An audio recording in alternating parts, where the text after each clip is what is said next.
You got everything and still came back for my pain. That sentence echoed in Jake Carver's mind the exact moment he heard the crash of shattered porcelain. He stood in the hallway, holding a cardboard box filled with what little remained of his life: t-shirts, an old flashlight, a framed photo of him and Emily as kids, holding hands by the lake. He was leaving. For good. But Emily had decided to stage a final act.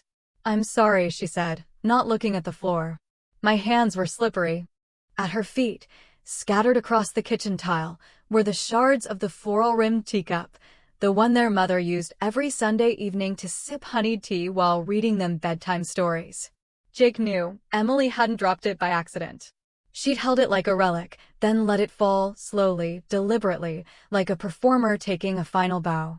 "That was her favorite cup," Jake said, his voice trembling not with anger, but exhaustion. "Now it belongs to no one," Emily replied and smiled. That same smile she'd practiced in the mirror since she was 14, confident, defiant, untouchable. He didn't argue. He set the box down, stepped carefully around the fragments, and walked out the back door. Behind him, the house where he'd lived his whole life. Ahead, room 12 at the Pineview Motel off Route 7, booked for a week. It had all started 3 months earlier, when their mother, Margaret Carver, died of heart failure at St. Luke's Hospital. Jake had driven in from Chicago within 6 hours of the call. Emily was already there in the room, holding their mother's hand, whispering something in her ear. He'd thought at least she wasn't alone. But 7 days later, everything changed. In Mr. Faulkner's law office, where the air smelled of old paper and lavender, Emily sat ramrod straight, as if preparing for a coronation. According to the last will and testament of Margaret Lynn Carver, Mr. Faulkner began, adjusting his glasses, all property, including the home at 412 St. Mary Street, a savings account totaling $187,000, and a 1998 Ford Taurus, is bequeathed in full to her daughter, Emily Jane Carver. Jake felt the ground vanish beneath him. "What?" he gasped. "But I was here. I paid for the caregiver. I came every weekend." "Mom said you didn't deserve it," Emily said, still not looking at him. "Didn't deserve what?" He stood up. "Love? The house? The right to be her son?" "You were gone," she said coldly. "I was here." He wanted to scream. To remind her that he'd sold his motorcycle to pay for her elite success coaching retreat in 2019 after she nearly lost her job. To tell her that he was the one who stayed when she vanished to Las Vegas for 6 months to find herself. But he stayed silent. Instead, he stayed in the house. Not out of pride, but hope. He thought, she'll come to her senses. She'll understand. He slept on a cot in the living room, cleaned, cooked dinner, even watered their mother's geraniums on the windowsill. Emily didn't soften. She changed the locks on her drawers, took the family photo album, told Mrs. Hendricks next door that Jake was a drug addict, just good at hiding it. And then, the cup. Now, standing in the rain by the curb, Jake understood. Forgiveness was a luxury he could no longer afford. "If you want war, he whispered, fists clenched, "I'll give you a war that'll make you beg for peace." Jake wasn't a cruel man. But he was methodical. At the Pineview Motel, he laid everything out on the table: receipts, old texts, family documents. He wasn't looking for excuses, he was hunting weaknesses. Emily's first weakness? Her reputation. She worked as a manager at Iron Peak Fitness, where she branded herself as the woman who overcame everything. Her Instagram was full of gym selfies, quotes like, "You create your reality," and videos of her commanding class like a general. But Jake knew the truth. In 2019, Emily took $12,000 from the Family Home Repair Fund to pay for a high-level success coaching program in Denver. Their mother found out, but said nothing. "Let her learn," she'd said. Now that fund was gone. And the roof still leaked. Her second weakness? Money. She'd just started dating Chris Lang, a real estate agent with a yacht and a house in the suburbs. He thought she was an independent heiress.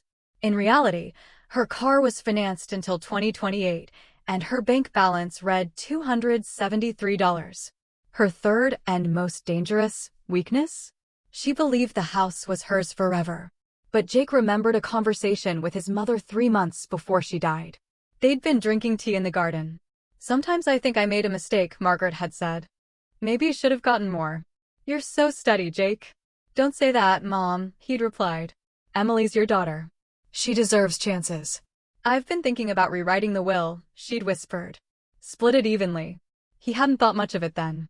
But now, in a box of old papers, he found an envelope. Inside, a draft will dated November 2022. Their mother's signature. Notarized. The house and account, split 50/50. Was it legally binding? Maybe not. But enough to plant out. Jake didn't go to court. He moved in silence. First, an anonymous call to the IRS. He reported that Iron Peak Fitness was accepting off-the-books cash payments for private training. A week later, an auditor showed up. Emily had to explain why her receipts didn't match her reports. Then, a note slipped into Chris's mailbox. Printed plain. Your heiress is lying. She has no money. The house is in debt. Ask her where the $15,000 for the new kitchen came from. Chris didn't make a scene. But he stopped answering her calls. Next, a formal complaint from a client. Manager Emily Carver demanded cash for VIP access and never provided receipts. The gym's owner called her in. 2 days later, she was fired. Jake watched. He drove past her house every morning. Saw her sitting by the window, staring at her phone. Saw the blinds stay closed.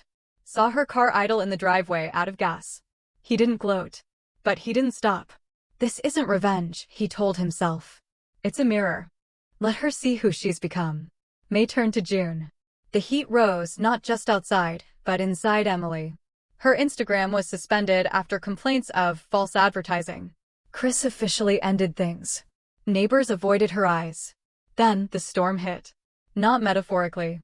Literally. At 3:17 a.m., the sky exploded. Hail the size of marbles. Wind that shook windows. Thunder like cannon fire. Jake woke to his phone ringing. Jake, Emily's voice shook. The roof, water, everything's flooding. He said nothing. Please. I don't know what to do. He remembered being 12, fixing gutters after a hurricane. Mom held the flashlight. Emily passed nails. He swung the hammer. They'd laughed, soaked but happy. I'm coming, he said. The roof had caved in.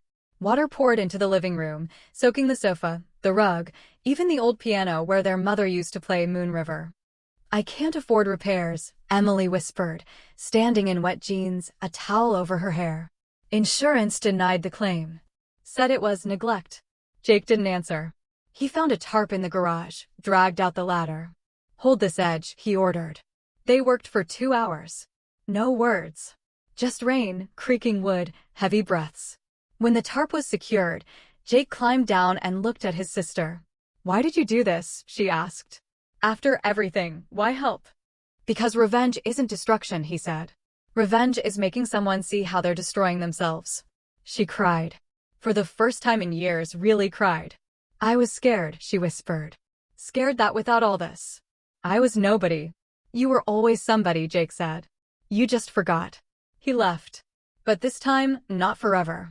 The next day, he returned with tools. If you want, I'll help fix the roof. For real. She nodded. They worked together for 3 days. Repainted walls. Replaced insulation. Fixed windows. And for the first time in years, they talked. I always thought you were perfect, she said one afternoon over sandwiches. You knew everything, could do anything. Mom looked at you like you were a hero. I'm no hero, he said. I just stayed. And I ran. Now you've stayed. 2 weeks later, Emily went to the notary. She brought the 2022, well, the one Jake had accidentally left on the kitchen table the day of the storm. I want to honor this, she said. Split everything fairly. Mr. Faulkner was surprised, but agreed. The process took a month. The house became jointly owned. The account split down the middle. Chris came back.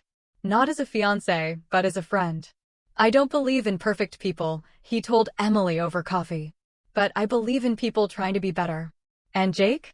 He didn't move back into the house. He rented an apartment in the next neighborhood, bright, with a balcony and a park view.